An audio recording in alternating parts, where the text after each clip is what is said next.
nananawagan sa mga kumpanya na makiisa sa science-based targets para suportahan ang climate action.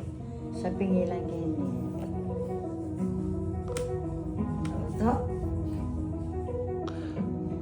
Wala. Pagdiruyo ito.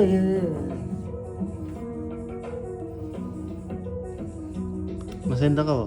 Ang Target 1 ng climate action ay nakatuon sa pagsiset ng mga kumpanya ng Dalawa science-based naman goals kainan ng oras. para bawasan ang kanilang greenhouse gas emissions na base sa 1.5 degrees Celsius limit para sa global warming.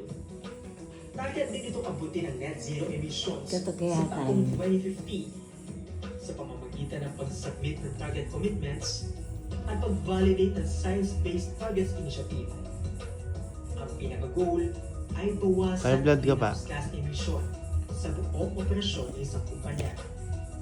Hindi lang ito dapat offsetting o pangako, kundi dapat sa konkretong plano na may kasamang aksyon.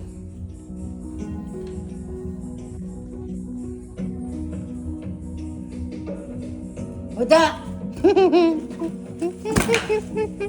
Habang sumusunod tayo sa goal ng pinapaalala naman ng Target 2 na ang climate Kakatok action yata. ay dapat magkaroon dapat Ewan ka na ang gilit eh. Alay! Isa! Ano ito? Dalawang barko ng China ang namataan sa huling araw ng Ay, namatay. Multilateral Maritime Cooperative Activity ng Pilipinas, Ito, Amerika, sa Canada, Pilipinas. Australia. Nakatutok si Chino Gaston.